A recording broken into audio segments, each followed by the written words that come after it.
Step out of line. Both of you now." Eleanor Voss didn't look up when she said it. She didn't need to.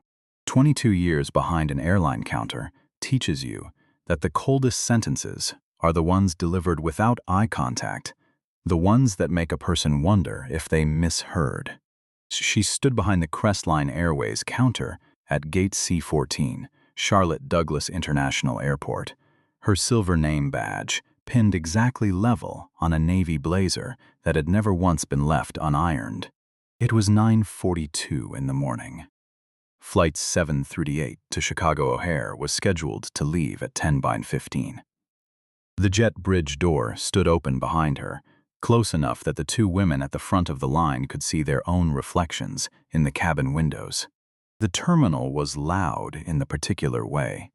Terminals are loud at that hour. Rolling suitcases, boarding chimes, the low collective hum of 40 people trying to be somewhere else. Eleanor Voss had worked this gate long enough to know its rhythms, the way a pianist knows a familiar piece. She knew which supervisor would back her up without asking questions. She knew exactly how long she could hold a boarding pass in her hand before it became a problem for someone else. She was not the kind of employee who raised her voice. She had never needed to. She had spent 2 decades learning that the quiet, procedural version of cruelty rarely gets written up, because on paper, it always looks like someone doing their job. In the 35 minutes before Simone and Nadia Calloway reached the front of that line, Eleanor had processed 11 passengers, a retired dentist from Asheville who fumbled his passport twice, a young couple flying to a wedding, giddy, oblivious, a father wrangling 2 kids, and a stroller that wouldn't fold. Each of them got the same thin nod, the one that said, without a single word, "You're fine, go ahead." When she took the boarding passes from the twins, her hands stopped moving. It lasted less than a second. Most people in that line would never have noticed it. Camila Reyes noticed it. 26 years old, 18 months into her career at Crestline. Working the desk beside Eleanor's, Camila had learned the older woman's patterns the way you learn the patterns of someone you don't trust, but have to work beside anyway. She saw Eleanor's eyes move from the boarding passes to the 2 women in front of her, then back down, then back up. Slow, evaluating. The kind of look that doesn't ask a question because it's already decided on an answer. Simone and Nadia Calloway were 22 years old, identical down to the small scar above Simone's left eyebrow, the one thing that told them apart up close. Both had their late grandmother's wide-set eyes and their father's stillness, the kind of composure people mistake for coldness until they understand it's something else entirely. Simone wore a charcoal gray blazer over a white shirt, her braids pulled back and pinned, a slim leather portfolio tucked under one arm, the kind of bag built for documents that mattered. Nadia stood beside her in an oversized cream sweater, her hair loose, a black sketchbook pressed against her chest, the way some people hold a phone, constantly, automatically, like it was simply part of how she thought. There was charcoal dust on the side of her right hand. She had been drawing since 5 that morning, somewhere over North Carolina, while her sister slept against the train window. "These were booked recently," Eleanor said. It was the first thing out of her mouth. Not "good morning." Not "let me get you scanned." Just that sentence, delivered with the specific weight of a woman who had already made up her mind about what recently meant. 7 months ago, Simone said.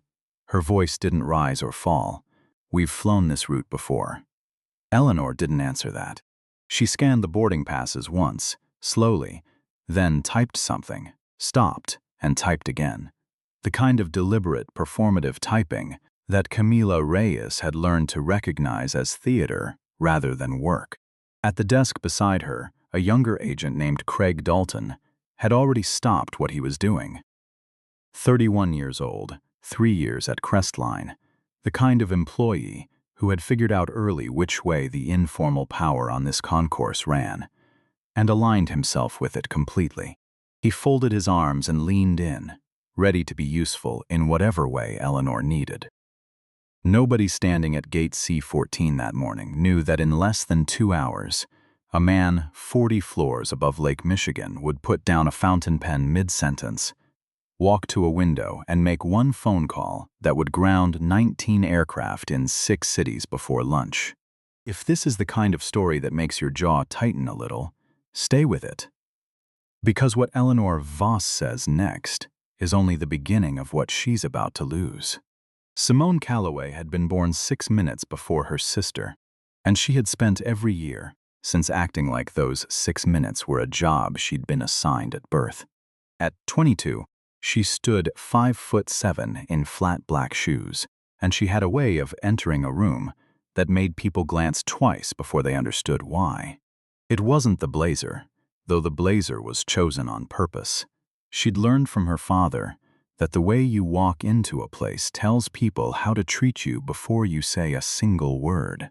It wasn't the braids either, pinned that morning with the small gold clips her late grandmother had given her. The year she turned 16. It was something underneath all of it.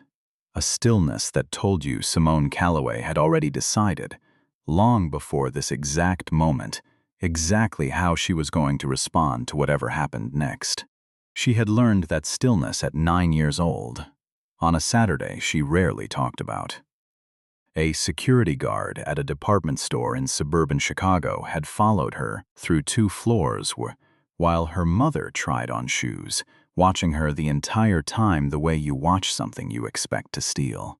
9-year-old Simone had stood by the exit doors afterward and looked directly at that guard until he walked away first. Her mother found her there, perfectly calm, and knelt down and said the sentence Simone had carried for 13 years since. You don't ever have to yell to prove you belong somewhere. You just have to make sure they know they didn't break you. She'd carried that sentence through law school, through a summer clerkship where a senior partner assumed twice that she was the paralegal, through every room where someone's eyes moved over her, the way Eleanor Vos's had just moved. 2 weeks before this morning, she had finished a fellowship at a leadership institute in Charlotte, arguing the closing position in a policy debate competition she hadn't personally agreed with, and winning it anyway. A faculty judge had told her afterward, "You argue like someone who understands the weight of what she's saying." She'd said thank you and walked out to find Nadia waiting in the hallway with a finished sketch of her at the podium. Shoulders back, chin level, absolutely still. Nadia Calloway had been drawing her sister since before either of them could remember choosing to. She was the quieter twin, not by design, but by nature. Where Simone processed the world by arguing with it, patiently, precisely, until it gave up something true. Nadia processed it by looking. Really looking. The way you look at something you intend to remember exactly. The charcoal on her fingers was permanent at this point, like a callus on a violinist's hand.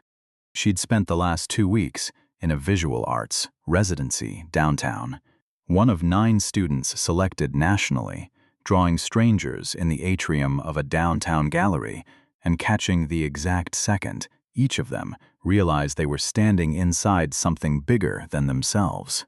One of those drawings, 41 faces layered into a single frame, each one mid-realization, was hanging in a student exhibition 3 miles from where she stood right now.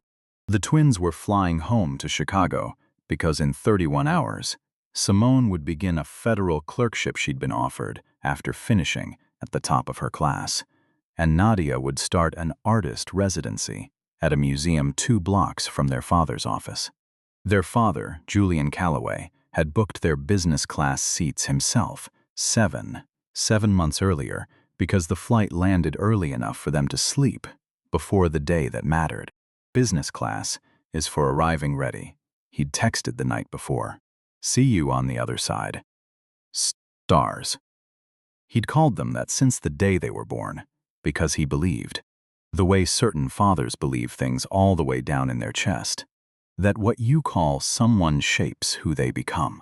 What Julian Calloway did not know at 9:42 that morning, sitting inside a glass-walled conference room 40 floors above Lake Michigan, with 7 executives and a 9-figure acquisition on the table in front of him, was that his daughters were standing at a gate in North Carolina, being made to feel, quietly and procedurally, like they didn't belong on a plane he had already paid for. Eleanor Voss pressed the intercom button on her desk. Her voice came through the gate speakers, a notch louder than the task required.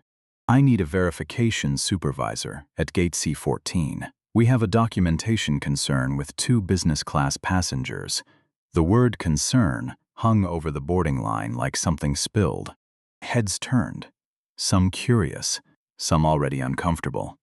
A man 3 places back, Malcolm Reed, 43, in a charcoal suit with a leather laptop bag over one shoulder, went completely still.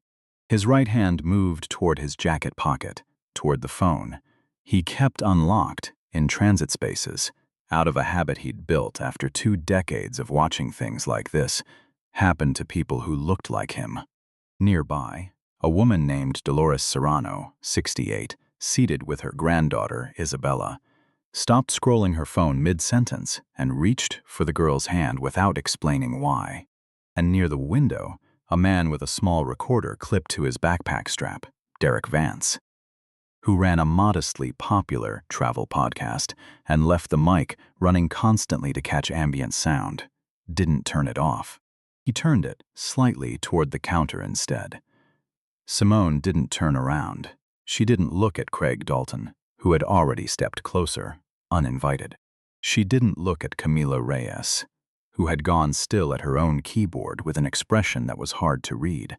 She looked at Eleanor Voss, and only at Eleanor Voss, and she did not move. Beside her, Nadia opened her sketchbook to a blank page.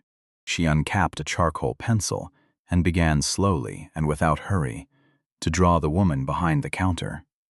Notice that sketchbook. It's going to matter more than anyone at this gate understands right now. Eleanor Voss had come to this position the way certain people come to any small seat of authority, through years of accumulated procedure and a genuine talent for making a subjective decision look, on paper, like an objective one. She'd started at Crestline at 19, working a regional counter in Roanoke, and had climbed, gate by gate, hub by hub, to Charlotte, the airline's second-largest station. She believed, sincerely, that she had earned every ounce of authority she carried, and that authority existed precisely for moments like this one. Moments where something felt, to her, off. She would have told you, if you'd asked her directly, that she didn't see color. She would have believed it while she said it. That belief was the most dangerous thing about her. The verification supervisor who arrived 4 minutes later was a heavy-set man named Terry Boone, who looked at the boarding passes, looked at the twins, looked at Eleanor, and asked the single most damning question of the entire morning. "What's the actual issue here?" Eleanor didn't answer directly. Instead, she said the tickets had been flagged for manual review, which was not true, and that the fare class needed re-verification, which was also not true, and that this sometimes happened with tickets booked through certain third-party corporate accounts, which was a sentence built entirely out of nothing. Terry Boone, who had exactly 90 seconds before he needed to be at gate C9 for a wheelchair transfer, nodded slowly and said he'd leave it in Eleanor's hands, because in 22 years, Eleanor Voss had never once been wrong about anything he could remember. That was the first tier. It cost the twins 6 minutes and their place at the front of a line that had begun to stare.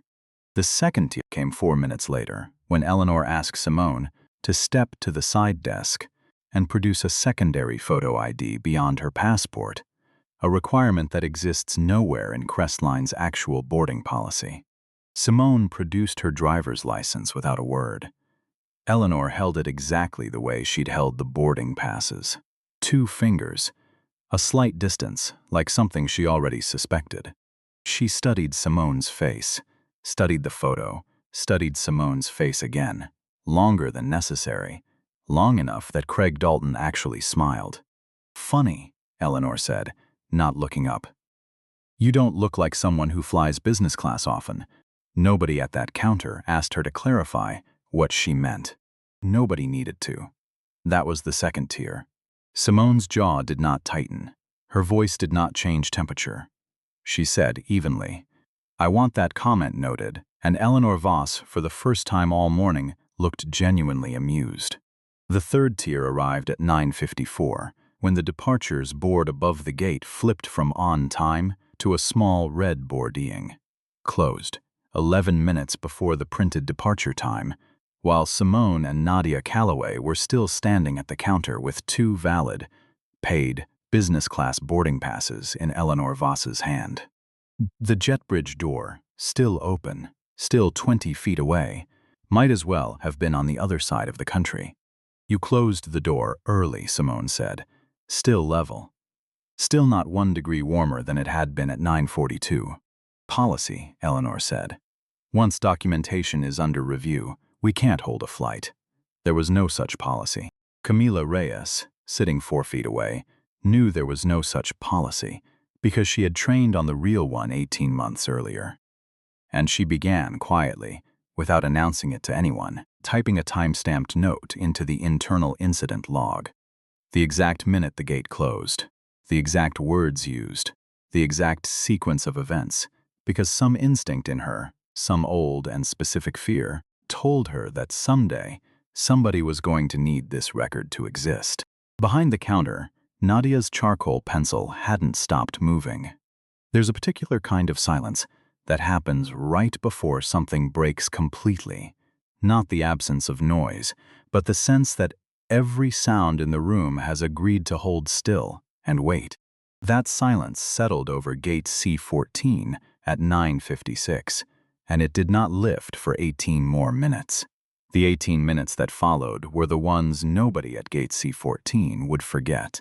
Craig Dalton, apparently deciding this was his moment to be useful, told Simone that similar situations had come up before with certain routes, a sentence with no real content and every intended implication.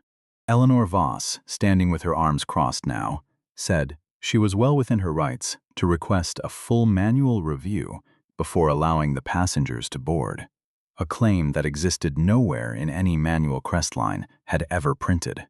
Terry Boone called back a second time, this time visibly annoyed, asked again what the actual problem was, and this time Eleanor said something that made Camila Reyes's hands go still over her keyboard. "I just don't think women like you understand that a ticket isn't the same thing as belonging here." She said it quietly.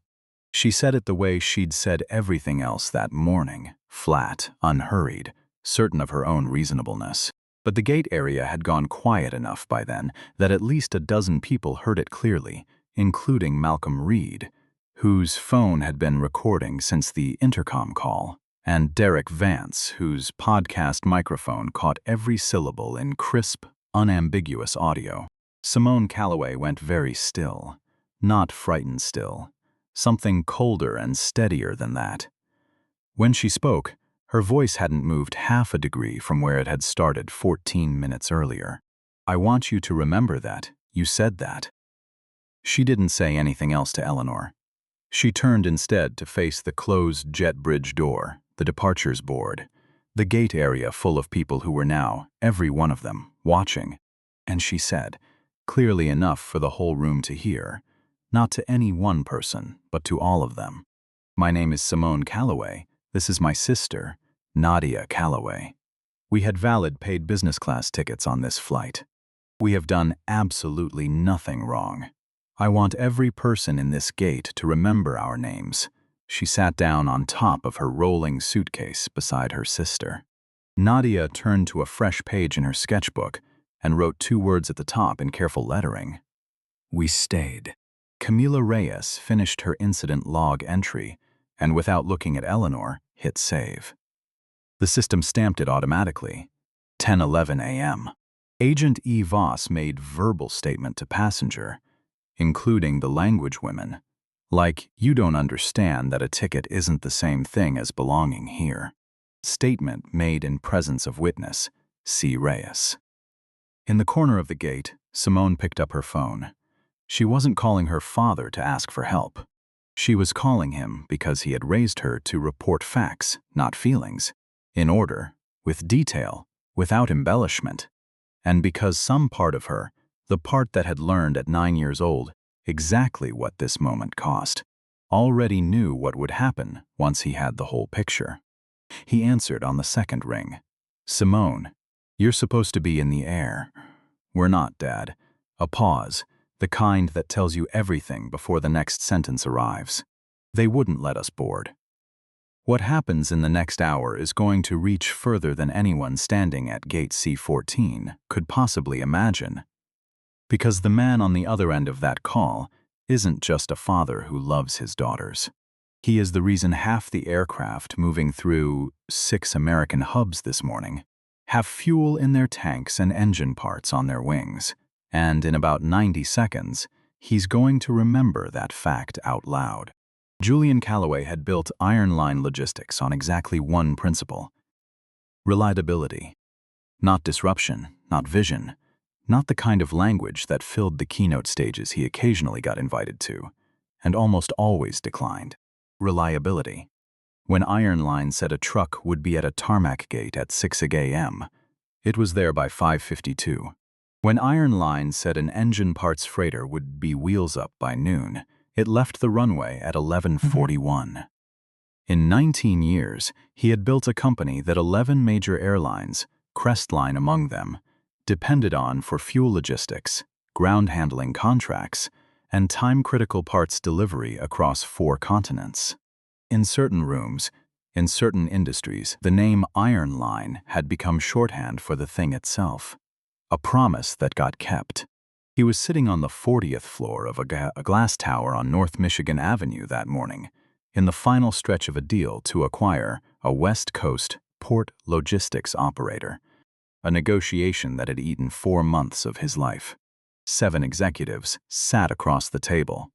His phone lay face down beside his right hand, the way it always did in meetings, silenced but never out of reach, because his daughters were somewhere in the sky that morning, and he had never once been the kind of father who let a phone sit in another room while his children traveled. It buzzed. He looked at the screen without touching it. Simone with a small star beside her name. He picked it up. "Excuse me a moment," he told the room, and walked out without waiting for a response. In the hallway, the city noise from Michigan Avenue barely reached the 40th floor. Just the low building hum of people working. "Unaware," he answered. Simone Starr, "You're supposed to be in the air." "We're not, Dad. They wouldn't let us board." "Are you both safe?" "Yes." "You're together?" "Yes, we're still at the gate." "Tell me everything." She told him in the order he'd taught her: the counter, the 2-fingered hold on the boarding passes, the manufactured documentation review, the fabricated second ID requirement, the gate closing 11 minutes early while their tickets sat valid in an agent's hand, and finally, the sentence: "Women like you don't understand that a ticket isn't the same thing as belonging here." Julian Calloway went quiet. It wasn't the silence of a man processing new information. It was the silence of a man who has heard some version of that sentence at various points across his entire life and knows exactly where it lands in a body once it does. "Is Nadia okay?" "She's drawing," Simone said. "She said she's remembering everything." He closed his eyes for 2 full seconds. When he opened them, the hallway looked exactly the same, and something in him had shifted into a register far behind the one he used for negotiating deals. "Let me talk to her." Nadia's voice was quieter than her sister's, the way it always was. The artist in the family, the twin who processed inward before she released anything outward, which meant that when she finally spoke, the weight of it was accurate. "Dad." She said, "Women like you." She meant it. A pause, not a break. A decision about what to say next. "I'm okay. I didn't cry. I drew her face, and I wrote down the time, and I kept drawing. I want to come home." "I know you do," he said. "You're going to. Tonight." He walked back into the boardroom 2 minutes later and told the 7 executives, without raising his voice, that he needed 40 minutes and that the deal could wait exactly that long. Then he called Desmond Cole, his chief operating officer of 14 years, and said 11 words that Desmond would repeat, almost verbatim, to a reporter 8 months later. Pull every Crestline account. Now. All of them. Everywhere. Desmond didn't ask why. In 14 years, he'd learned that Julian Calloway asked for exactly 2 things without explanation: his daughter's safety and consequences for people who threatened it. This was clearly both. What began at 10:19 that morning was not a tantrum. It was a machine built over 19 years, executing a decision made in under 90 seconds. Ironline Logistics supplied fuel contracts to 11 Crestline hubs. Within 20 minutes, fuel trucks in Charlotte, Chicago, Dallas, Newark, Atlanta, and Denver received a single dispatch alert and pulled to the side of active taxiways, engines idling, drivers waiting on instructions that would not come for hours. Ironline also held the exclusive parts logistics contract for 3 specific Crestline aircraft models. A contract that, 3 years earlier, Crestline's own procurement team had signed because no competitor could match Ironline's delivery windows. A freighter carrying replacement turbine components, 17 minutes from wheels up on a runway outside Memphis, powered down on the tarmac, and sat there, silent, cargo doors sealed. By 12:40 that afternoon, 19 Crestline flights across 6 cities were delayed, grounded, or outright canceled. Passenger boards in 3 states turned red, 1 line at a time, like something falling over in slow motion. And every single consequence, every idle truck, every ground-fit freighter, every furious gate agent fielding questions she had no answers to, traced back to one phone call placed from the corner of a gate in Charlotte at 10:04 that morning by a 22-year-old woman in a charcoal blazer who had not once raised her voice. Preston Kane, Crestline's chief executive, found out at 11:15 when his chief operating officer walked into his offices without knocking for the first time in 6 years and said 4 words: "We need to talk." By noon, Kane had watched Malcolm Reed's phone video, 4 minutes and 11 seconds, viewed 340,000 times by then, the audio catching Eleanor Voss's sentence with total clarity. And he had listened to Derek Vance's podcast clip, already clipped and reposted 11,000 times under a single word as its caption. Listen.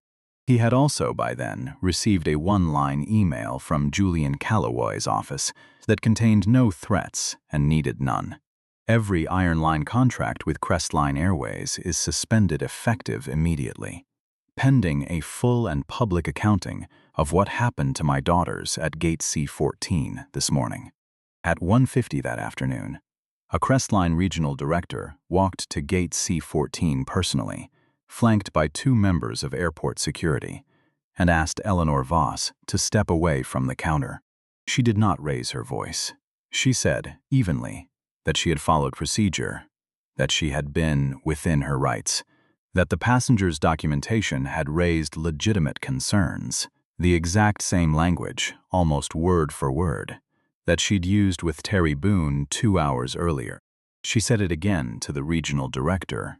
She said a version of it again, an hour later, to a Crestline HR investigator, and again, the next morning, in a formal written statement that used the word procedure 4 separate times and the word discretion twice, and never once used the word sorry.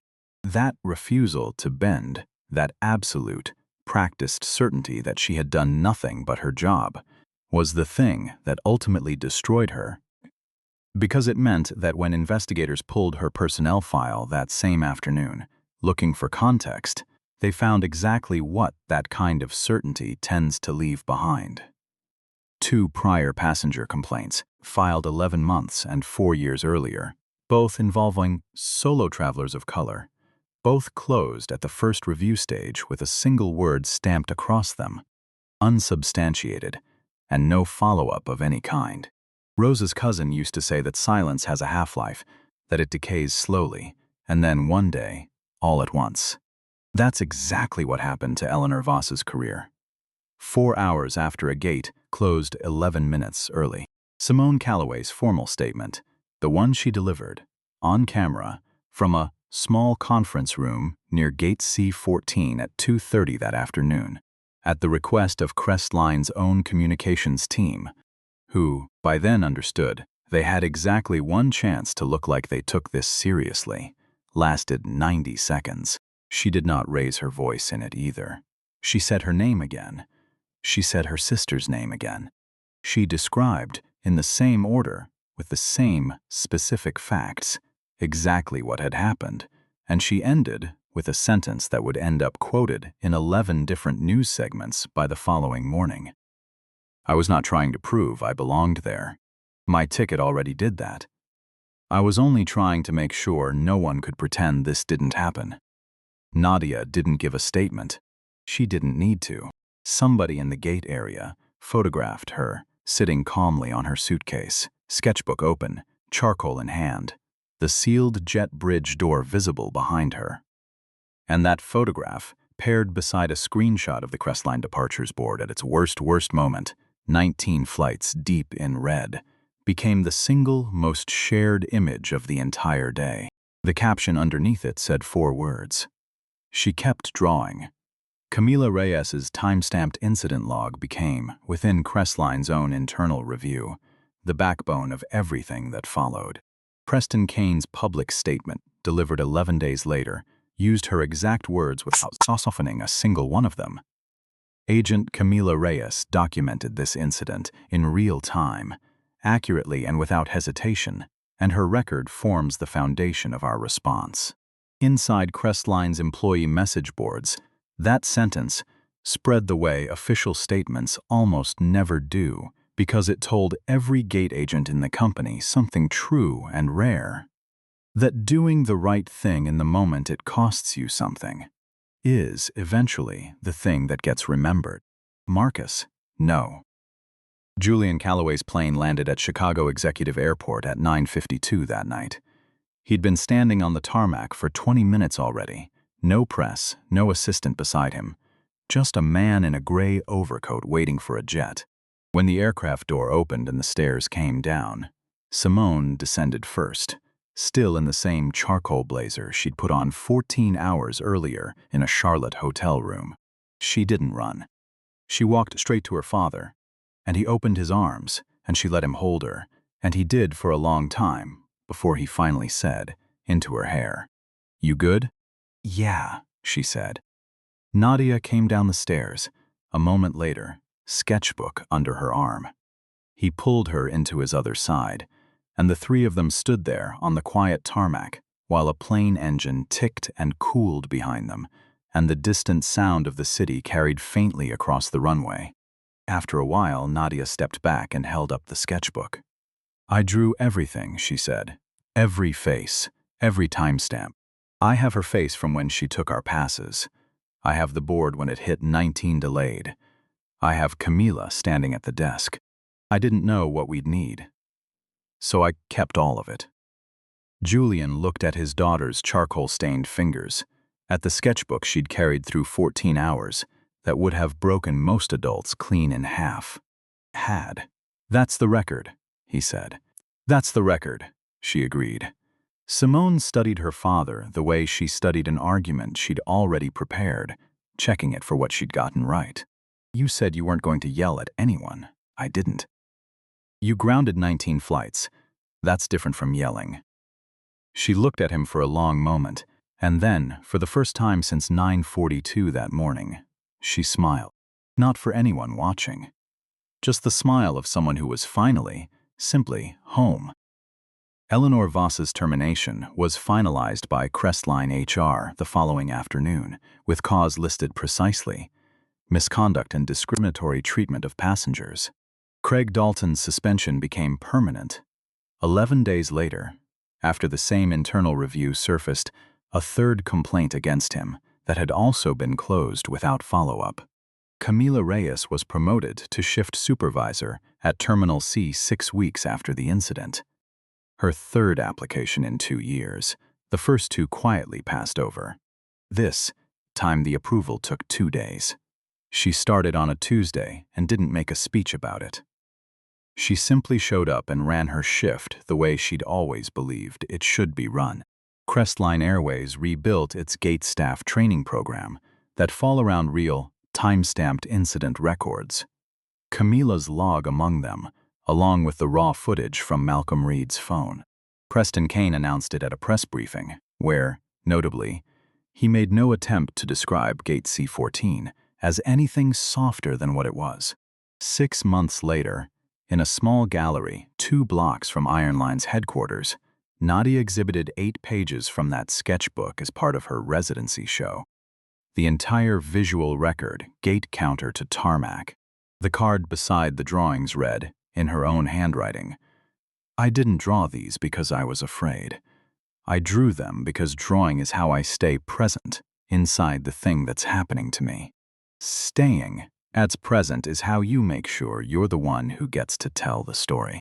And in a small apartment, 40 minutes outside Charlotte, on a Tuesday evening, 8 months after she'd been let go, Eleanor Voss sat at her kitchen table with the termination letter still in a drawer she hadn't opened again, and watched, for the first time all the way through, the 4-minute video that had ended her career. She watched her own hands hold those boarding passes at a slight distance, the way you hold something you already suspect. She watched her own face say the sentence she had defended, word for word, in 3 separate meetings, without once softening it. And for the first time since that morning, alone, with no HR investigator across the table and no procedure left to hide behind, she let herself hear it the way everyone else in that gate area had heard it the first time. She didn't say anything out loud. There was no one there to say it to. She just sat with it for a long time in a kitchen that had gone very quiet and understood. Quietly, privately, far too late to matter to anyone but herself, exactly what she had done. Some people confuse stillness with surrender. Simone and Nadia Calloway stood at Gate C-14 for 34 minutes, while the world around them did everything it could to make them feel like they didn't belong there. They didn't argue. They didn't perform distress for an audience, deciding whether they'd break. They documented. They witnessed. They stayed exactly who they already were.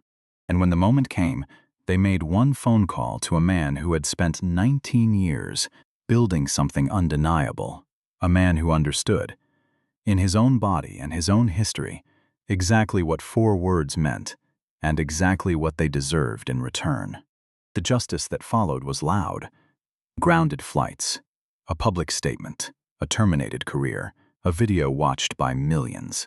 But the strength that made all of it possible had been quiet from the very first second. It always is. If this story stayed with you, not because of how it ended, but because you recognized someone in it, maybe even a version of yourself, that's worth sitting with for a moment before you go. Somebody you know has stood at a counter like that one, in a room that made them feel smaller than they are, and decided, quietly, not to give it the reaction it wanted. If this reminded you of them, tell them. And if you've ever been the one standing a few feet away, watching, deciding whether to say something, I'd genuinely like to know what you did. Leave it in the comments. I read every one. All characters, companies, and events in this story are fictional and created for narrative purposes only. Any resemblance to real persons, airlines, or organizations is entirely coincidental.